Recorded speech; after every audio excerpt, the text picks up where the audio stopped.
Welcome back to my channel. আশা করি তোমরা সবাই খুব ভালো আছো আর আমিও ভালো আছি। আর আজকে দেখো চলে এসেছি বাজারে, বৃহস্পতিবার।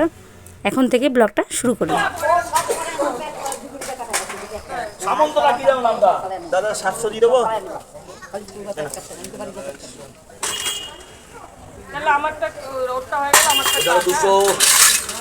তুলে দাও, একটু তুলে দাও, তুলে দাও। 300, তোমার 600 700 তুলেছে কিন্তু। হ্যাঁ,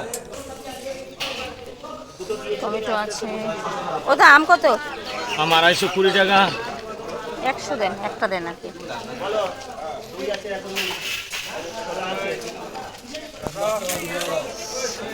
একটা আম দেন দাদা।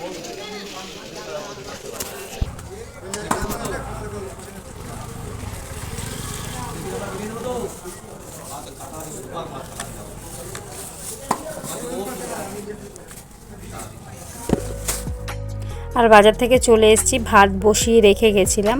বাজার থেকে কি নিয়ে এসেছি সেটা তোমাদেরকে দেখাই। এই দেখো, নিয়ে এসেছি এখানে একটু পাকা কলা, নিয়ে এসেছি পেঁপে, নিয়ে এসেছি কাঁচকলা আর একটা আম, তোমরা তো দেখতেই পেলে। আর নিয়ে এসেছি উচ্ছে। আর এখানে প্রেশার কুকারেই ডাল বসিয়ে দিয়েছিলাম, প্রচণ্ড দেরি হয়ে গেছে। তোমাদের দাদা কি খেয়ে যাবে, তার কারণে এসে পাশের বাড়ি থেকে প্রেশার কুকার নিয়ে এসে বসিয়ে দিলাম। আর এই যে আজকে বাঁচিয়েছি 24 টাকা। আর এখানে এই মাছটাকে কাটাতে দিয়ে দিয়েছিলাম, ওই পাশে একজন ছিল, তাকে বলছিলাম আমার মাছটা একটু এনে দিও। তো তোমাদের দাদাকে ওই মাছ এনে রান্না করে দিলাম, আলু ভাজা করে, আলু সেদ্ধ মেখে দিয়েছি, মাছ ভেজে দিয়েছি আর টকের ডাল করেছি।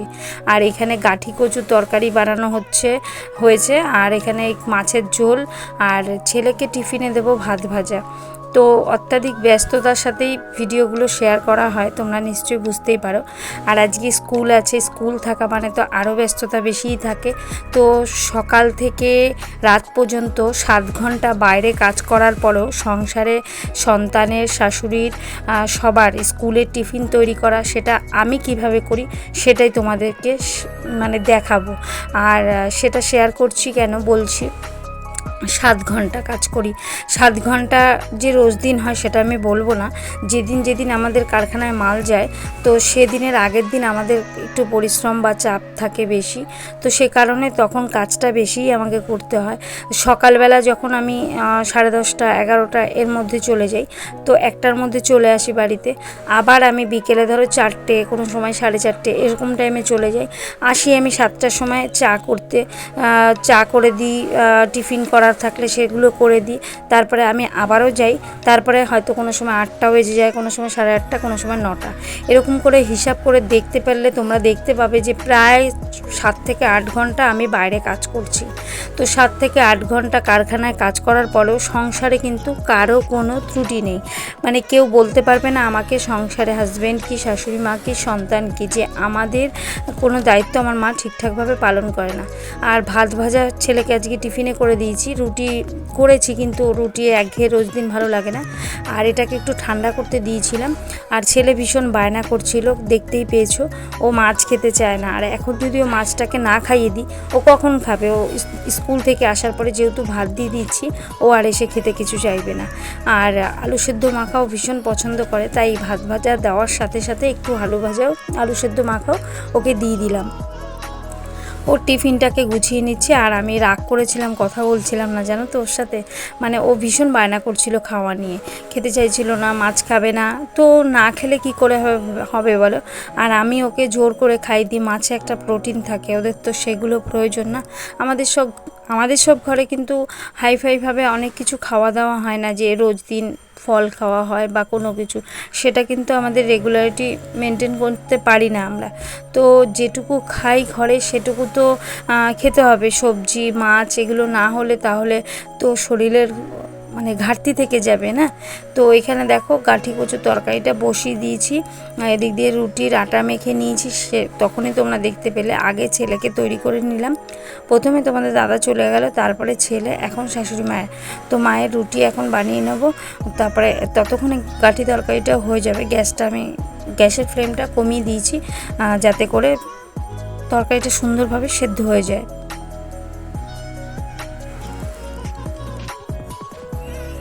আর এতে কেউ কিন্তু আমাকে হেল্প করার নেই, সেটা নিশ্চয়ই ভিডিওতে তোমরা দেখতেই পাও যে তোমাদের দাদা তো কাজে চলে গেছে, ও কি হেল্প করবে আমাকে।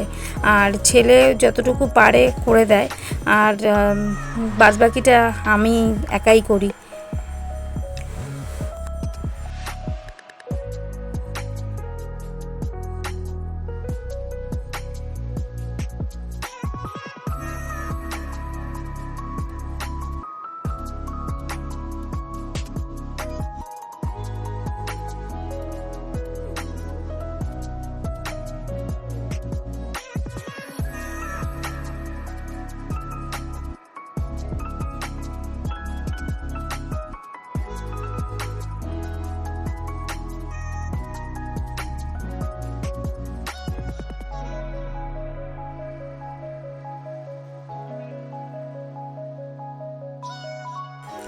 আর এদিকে দেখো ততক্ষণে তরকারিটাও কমপ্লিট হয়ে গেছে, আর এদিকে দিয়ে দিলাম মাকে খেতে। আর তোমরা হয়তো বলতে পারো এখানে বসে খায় কেন, চেয়ার নিয়েও বসে খেতে পারে, কিন্তু ওই যে অভ্যেস ওনার, এক তো নিচে বসে খেতে পারে না বেশিটা, পা তাহলে লম্বা করে নিতে হয় বা কিছু এরকম করে। আর কালকে যেহেতু শুক্রবার, বৃহস্পতিবার মানে আমাকে রাতে আবার গ্যাস মুছতেই হবে, তারপরেও আমার এখন একটু জল করে নিলাম, যেহেতু মাছ রান্না করলে কিন্তু তেল চারিদিকে একটু বেশি ছেটে, তো সে কারণে গামলার মধ্যে জল সার্ফ নিয়ে নিলাম গ্যাসের ওভেন তাকগুলো মুছে নেওয়ার জন্য।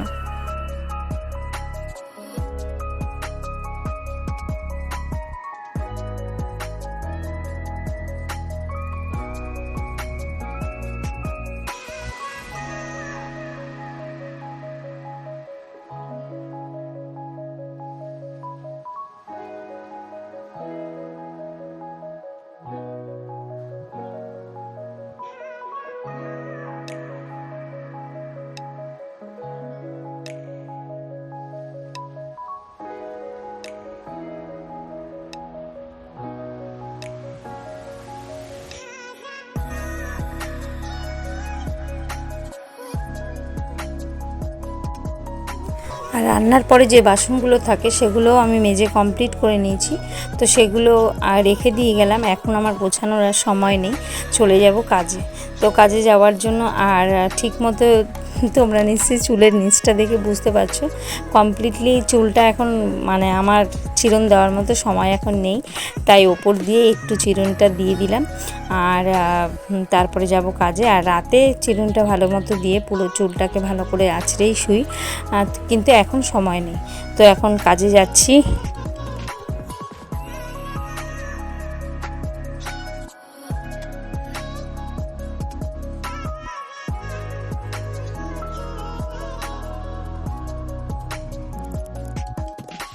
তো চলে এসেছি কাজে, দেখতেই পাচ্ছ।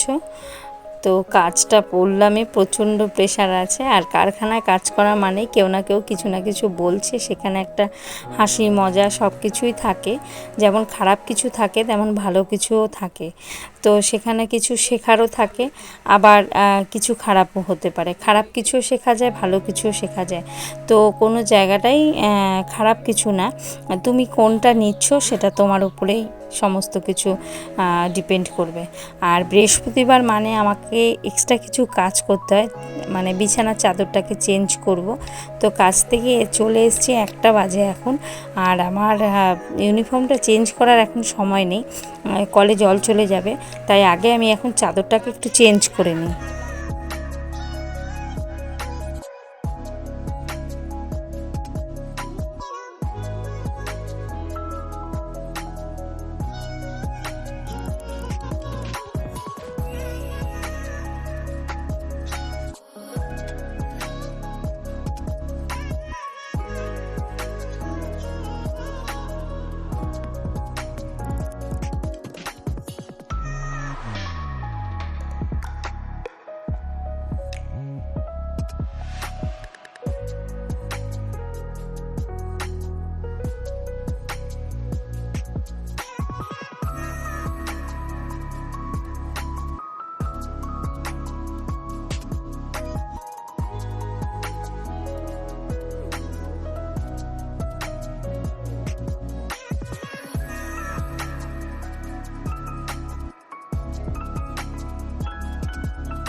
আর চাদর চেঞ্জ করলে না বিছানাটা কিন্তু একটু ভিন্ন ধরনের হয়ে যায়, সেটা পুরনো চাদর পাতা হোক আর নতুন চাদর।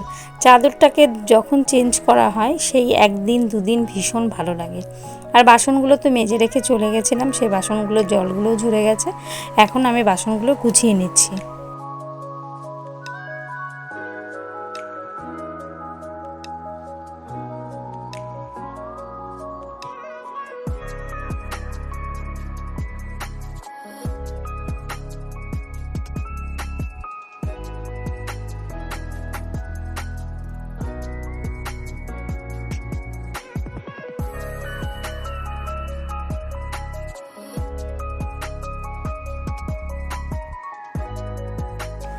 ঘর মুছে স্নান করে চলে এসেছি। এই যে কাঠি কচু তরকারি, উচ্ছে ভাজা, আম দিয়ে ডাল আর বাটা মাছ, আলু কাঁচকলা দিয়ে ঝোল।